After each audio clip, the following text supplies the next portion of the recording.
Hi guys, so welcome to our experiment number 3 for soil mechanics, which is the grain size analysis using the mechanical method. By the way, there are two types of grain size analysis. So the first one is the mechanical method, and the other one is the hydrometer method. So the objective of this experiment is to introduce to the students the method of making mechanical grain size analysis of soil and presenting the resulting data. So the equipments that we need for this activity are the set of sieves. We have the rubber mallet, which is used to make sure that this soil is free from soil lumps. Okay, and we have also the weighing scale. Okay, so grain size analysis is the universally used in engineering classifications of soil. So part of the suitable criteria of soil, of roads, airfield, dam, and other embankment construction is the grain size analysis. Information from the grain size analysis can be used to predict the soil-water movement as well as the susceptibility to frost action. The grain size analysis is an attempt to determine the relative proportion of the different grain sizes which make up a given soil mass. The analysis can only bracket the range of sizes. It cannot determine the exact size of individual particles. All soil classification uses sieve number 200 as a dividing point. So, classifications are in terms of percentage passing or retained in sieve number 200, which is if the passing percentage of sieve number 200 after using the sieve analysis, if the passing percentage is more than 12%, we will proceed the soil sample into hydrometer test. So the sieving process does not provide information of the shape of the soil grains. It only yields information on grains which can pass a given opening with proper orientation. And the result of the grain size distribution could be plotted in a semi-logarithmic table. So when you say semi-logarithmic table class, so this one, if you notice, the percentage passing is divided equally. And then the calibration at the bottom is in logarithmic form. So that is why it is called as semi-logarithmic. So this one is the diameter of the soil and then the percentage passing of the soil. It is evident that the sieve analysis is just an approximate method due to some reasons. First, the physical limitations in obtaining representative samples. And then second, the presence of the soil lump. Third, the practical limitation of using sieve mesh opening for the irregular shape particles. The fourth one is the limit of the number of sieves used in the stock. So basically, this one are not really ang ilang sizes gaps are not unequal. So mana siya one of the reason nga no kuan na siya approximate. And then the control sieves are numbers 4, number 1, 200, and sieve number 200 should be in the bottom. So fine grain soil, and then ang pinaka bottom po if you are using for concrete is sieve number 100. So the grain size distribution curve following could be determined, which is the effective size, so D10, D10, which means the diameter on the corresponding of 10%. So, if you already have the curve here, if you already plot the curve, then you have to project 10%, and when it lands to the curve, and then project it to the diameter, that is the equivalent effective size of your soil. And then we have D30, diameter at 30% passing. So, you have to project from 30% passing to the curve, and then you have to drill down to get the diameter of the corresponding 30% passing, as well as the T60, so that you can get the CU and the CC. So CU, which means the coefficient of uniformity of your soil, and then CC is the coefficient of curvature of your soil. So the formula for CU is D60 over D10, and then the formula for CC is D30 squared over D10 times D60. Now, to get the impression about the soil, so you have to check if the result for CU is greater than or equal to 4, therefore the soil is most likely gravel. But if CU yields more than or equal to 6, so that the soil is sand. Okay? And CC, so coefficient of curvature should be in between 1 to 3. So if this criteria both could be met, so it is considered as well graded. But if one or none of them meet the criteria, it is considered as poorly graded soil. So let's go to the procedure of the experiment. So number 1, obtain a representative sample from the bag of rock material obtained from the sampling. So this one, I have here the soil which we obtained from the previous, from experiment number 1. So I have here the soil, and then pulverized, depulverize na ni Ate Gina. So if you, as you can see, so fine na ang atong soil. But do not exert too much effort nga apil ang stone imong i-break, only the soil lamps. Okay? So get at least 5 grams of the sample.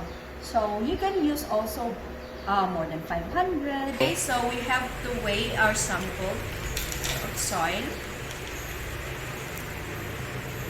So we have 600 grams.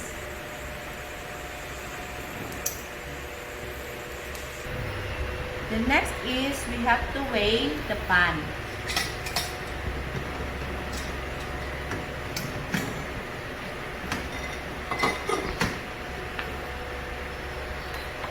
So for sieve number 4,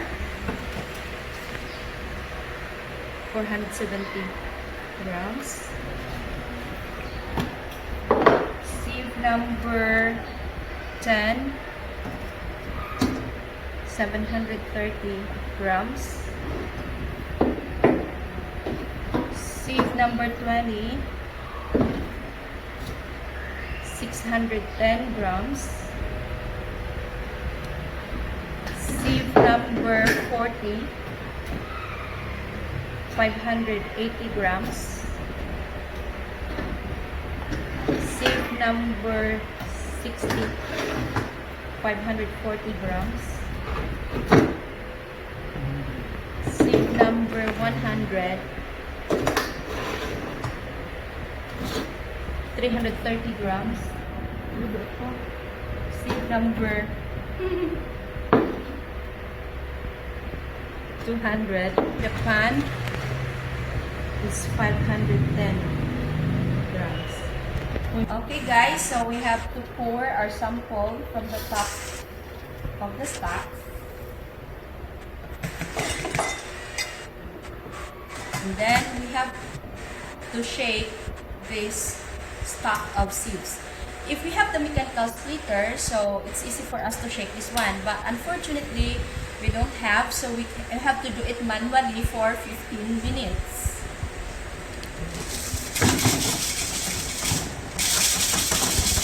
Now make sure class na why mo gawas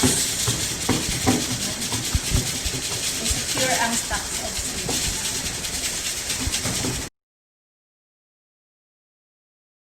Okay, so after shaking the stacks of sieves, so we need to weigh each pan with the remaining soil, or with the remaining soil in each pan. So for sieve number 4, so you can see na ay mga na-retain plus on. Okay, so it's 0.55 minus the weight of the pan. Okay, so we have 400 set up 0.08 or 80 grams. For sieve number 10, 830 minus 730, 100 grams. Sieve number 20, 720 minus 610.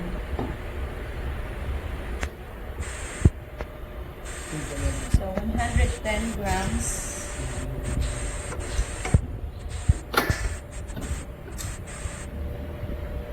$690 minus 580. 110 grams.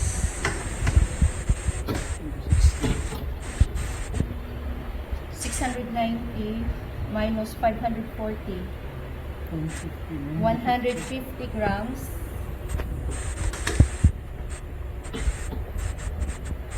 370 minus 330. Okay.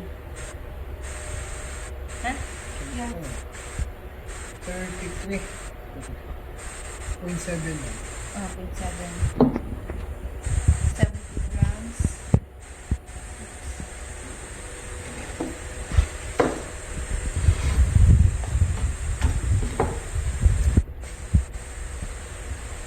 Ten.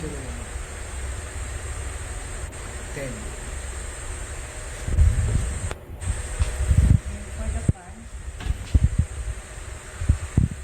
0.05.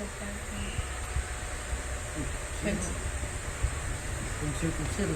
Oh, one man, but as you can see, 0.0. as you can see, naatay na retain but cannot be detected. So since dili siya sensitive, 2.001 grams.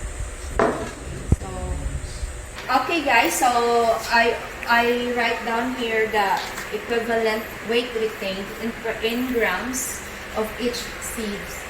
So our initial soil sample is 600 grams, and then after tabulating the weight retained, so we also have 600 grams. But there are instances, class, that during the shaking of the samples, no, you might have losses of weights. So, but how can we say that our experiment could be considered as reliable? So when the weight retained, so let's say if weight retained demo is less than the weight of the original sample, no, it can be accepted if the difference of the original weight and the weight retained you gathered from after shaking is less than or equal to 2%. Okay, so that is considered as reliable.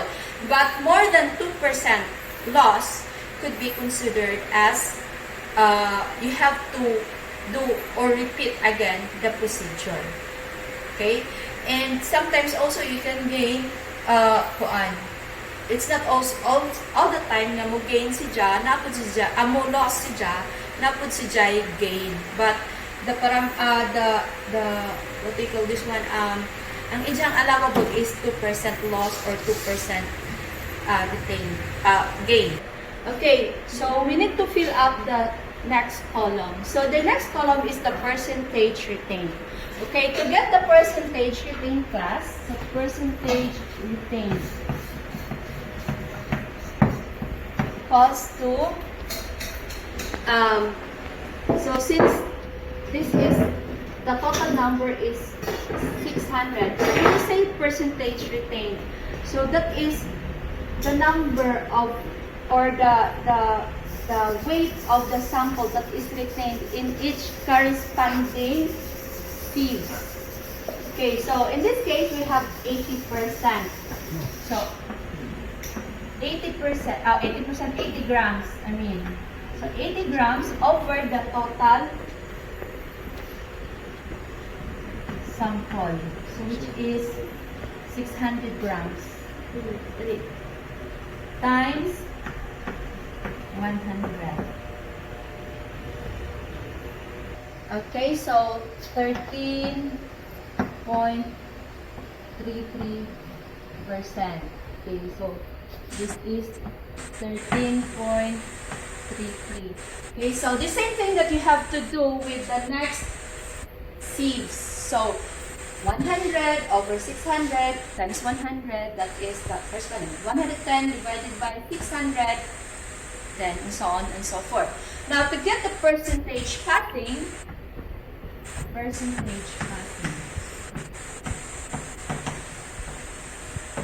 So the percentage passing class is the reverse of the percentage retained.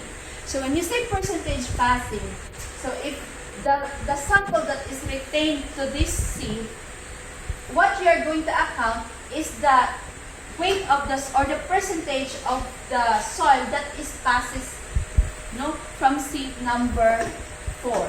So from the time that you pour the sample, from the time that you pour the sample to the sieve, so that is considered as 100%. But since naaman si Jen na-retain, so how much is na-retain sa kuan? That is 80 grams. So sa ato pa, ang imong total sample, which is 600 minus 80. So di mo lang 80. Katong nabilin sa sieve number 4. So 600 minus 80, ang difference ana ni Jia, mao na siya ang ning lusot. Okay, ning pass. Divided by 600 times 100 equals, okay, so 86% point 67 mo. 67%. Okay, so 86.67%. Okay, so that is the percentage passing of sieve number 4. Okay, so again, so if you have to compute for this, so ang imo na pud i-minus is the weight that is retained in sieve number 4 plus the weight of na-retain sa sieve number 10. Okay, so and the rest mo na turning pass.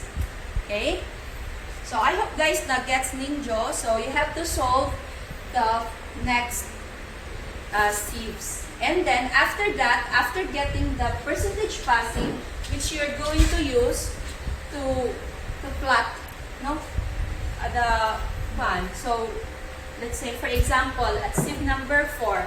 So sieve number 4, what is the diameter of sieve number 4? That is 4.76 mm. So 4.76 mm. So in logarithmic, so this is 1. So this is 2, 3, 4, 5. So this is number 4. So 4.76. So somewhere here. So you have to project.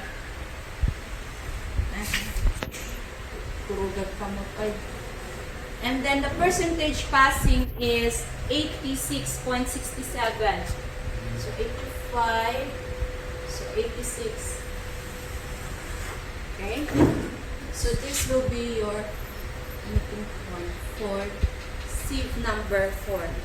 And then you have to continue with the graph.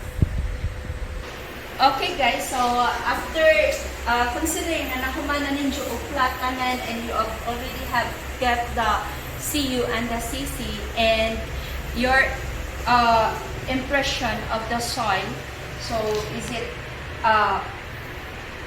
poorly graded soil, poorly graded gravel, poorly graded sand, or well-graded gravel or well-graded sand. Okay, and then that's it. So you have to answer on your lab manual, which I sent to you. So, and after each experiment, so we have to do the most important part, which is the clean the area. Okay, clean the area. Okay, so see you next experiment. Bye. Bye.